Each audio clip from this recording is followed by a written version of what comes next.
I'm from Belgium, and since I think 84, I started to be interested in what kind of people are abducting children, raping them and murdering them. And it all started with a little boy of 6 years in the middle of Brussels who disappeared. It was in 84. They never found him. There was no investigation. And I had a friend, police officer, and I asked, "What are you doing about Gevrije Kavas?" He said, "Well, what do you mean?" I said, "Well, aren't you looking at him?" He said, "No." I said, "Why not? We are waiting for information." I was stunned. I thought, for a 6-year-old, you just stopped the world from turning. I had a 6-year-old daughter at that moment. I couldn't understand. So I started to look for information. What kind of people are these? In Belgium, I found nothing. In the Netherlands, never. It is especially the Anglo-Saxon countries who were 10, 20 years ahead. England, the United States.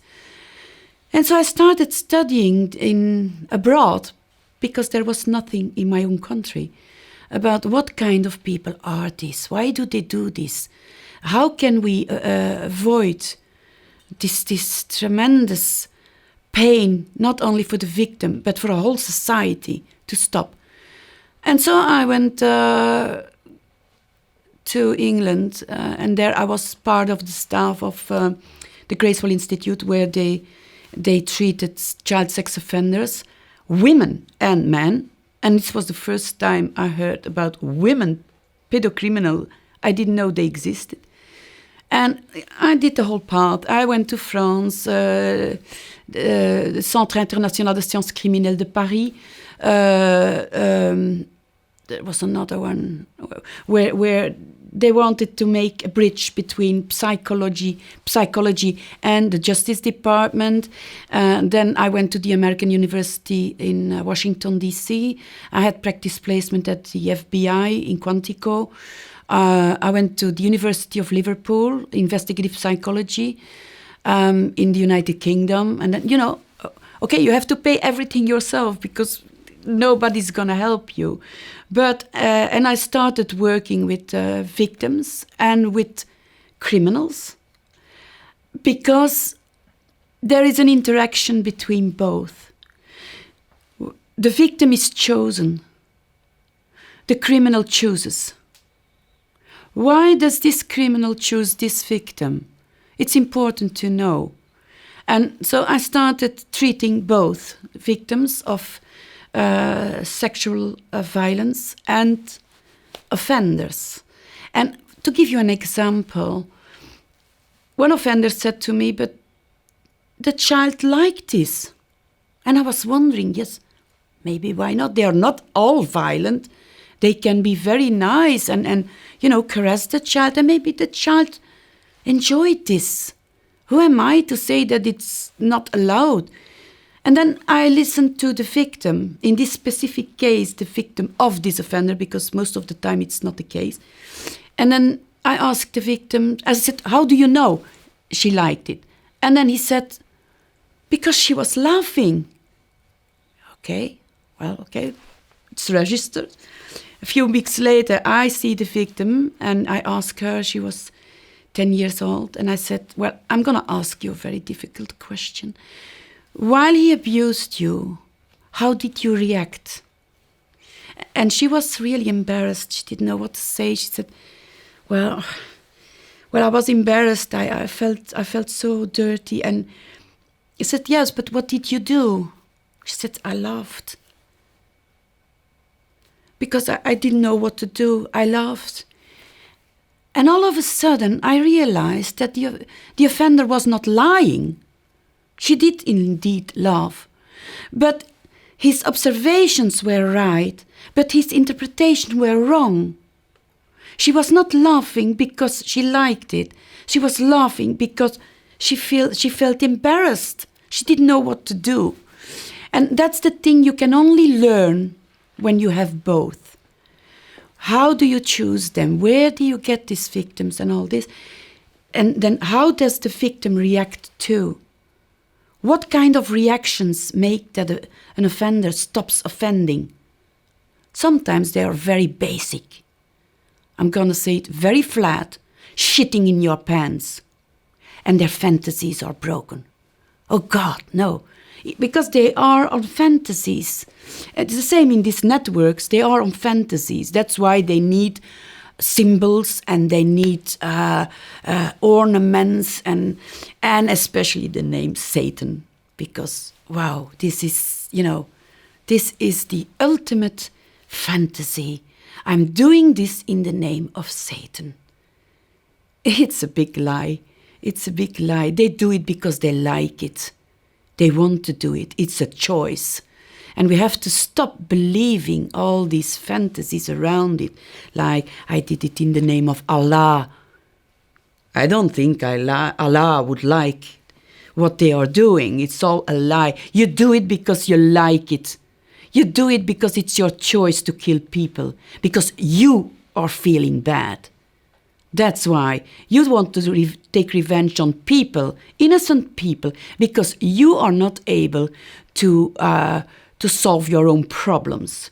And it's the same in these networks, and it's the same in the name of God, where we killed millions of people in the name of God. It's again abuse of something else, because they are too coward to say, I do it because I like it. Some psychopaths do say that when they are captured. But most of them are going to start to find excuses for their behavior, because otherwise they know they will be expelled from society, and then it's difficult to survive. So I started to study all this, and then I wrote 20 books about the subject to make people aware that the way we are handling this problem is not the best way. For instance, the campaigns to protect children, for me, they are constructed by pedocriminals. Because the focus is on the victim. It's up to the child to say no. Say no. I have criminals who raped 3-month-old babies. How do you want them to say no? How do you want a child of 3 years knowing what the law says about that? It's up to the adult to say no, and not the children. So I want campaigns, and I'm advocating for this for 20 years. I want campaigns where the focus is on the offenders, the criminals. We are watching you. We are not accepting what you are doing. Your hands off our children. Because now they are free to do what they want. Nobody is watching them. Well, that will change. I can assure you, we'll change that. Now, the question people ask most of the time is, why do these people do this? You have several categories of people and profiles of people. You have those who are organized, who have a family, who are married and all this. And then you have the more impulsive offenders, as I call them. They have very low social skills. They have poor relations with others and with peers. In both categories, you can find people who have been abused and raped in their childhood. But not all of them are abused. A pedosexual, in general, makes between 120 and 150 victims during his sexual active life, which means between 15 years and 65 years. Of these 150 victims, let's say 10% become themselves abusers. Why do they become abusers? Because they know how humiliating this is to be raped. To cope with the pain and the disarray and the feeling of feeling lost, they start using elements from the abuse in their fantasies, and sometimes very early on. We can detect this at the age of 6 or 7 years old already. that they want to gain control over who they are because they lost part. That's the feeling they have. They lost part of themselves. And so what do? They do the same as offenders. They take the weaker. And the weaker are animals to start with. They torture animals, or they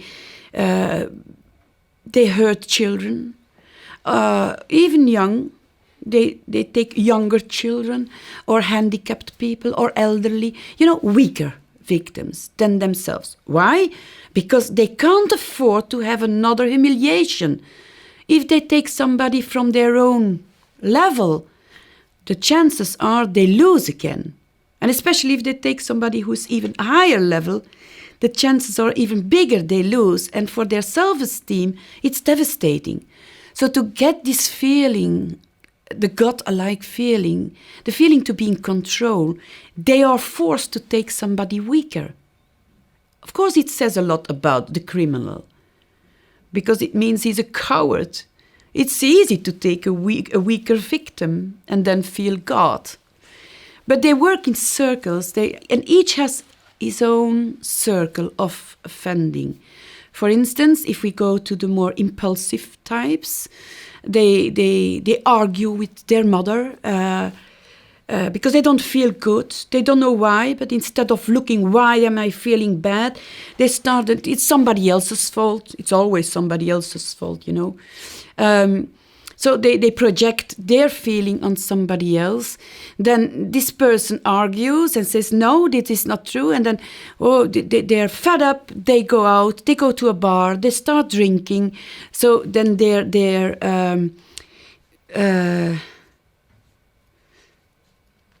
their brakes are loosening because of the alcohol. And then in the bar, they start having arguments with other clients. And then they leave because, nobody loves me. I'm all alone. Poor me. Somebody's going to pay for this because I'm not going to sit here with all these feelings. And they go tracking. And they see a woman alone or a child alone. And then they groom it. But very short time. With impulsive types, very short time.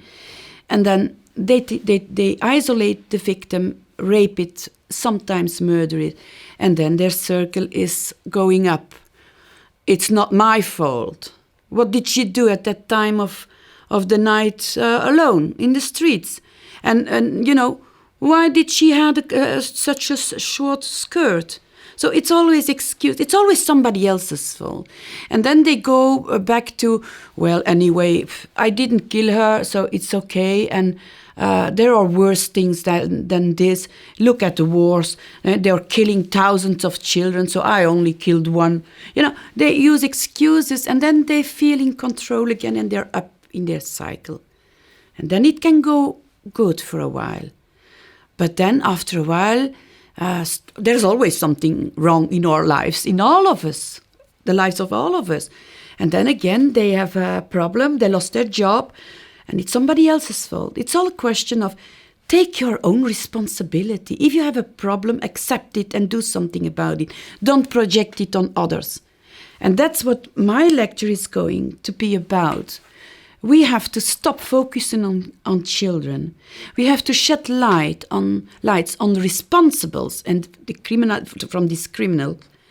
The responsibility, put it where it belongs, and stop thinking that it is some occult, very complicated thing. These satanic networks. It is not.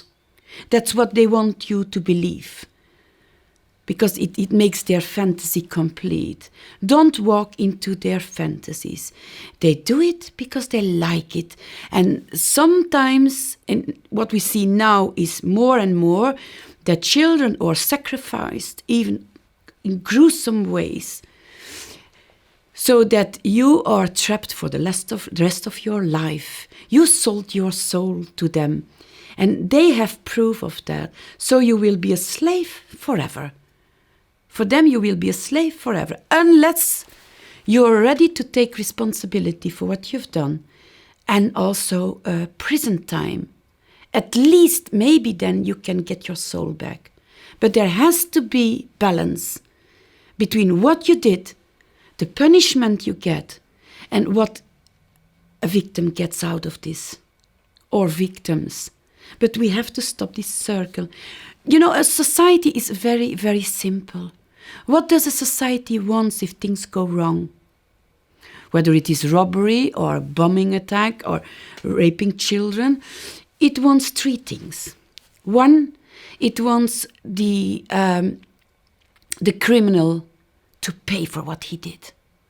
Whether it is prison, fines, it doesn't matter, pay. And the most beneficial is they go to jail for what they've done. And they have to accept this.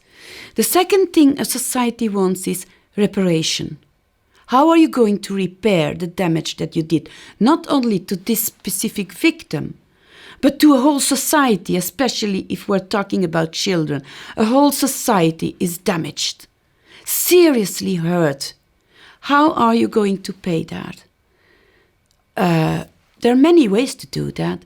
After you did your prison time, you can engage in welfare work for free and do this part of the healing of a society. The third point is relapse, prevent relapse, so that this person will never hurt people again. And there then you have therapy and, or they stay in prison forever. Some people are too dangerous to be amongst us. And we have to accept them. And they themselves have to respect it and accept it. So it's not that easy. Why do justice departments not do what they have to do? No, they are trying now to make pedosexuality as something normal, like homosexuality. It is not, okay? Anthropological research has showed that genetically people will never accept abuse of children. Never. It is not a feeling of being. I don't know exactly how to say it, but it's a choice. They choose to hurt children. And it's nothing else, whether they are in networks, individuals, peers. It's a choice. And they themselves can say at any moment, no, I'm not going to do it. And it's not up to a victim to say no.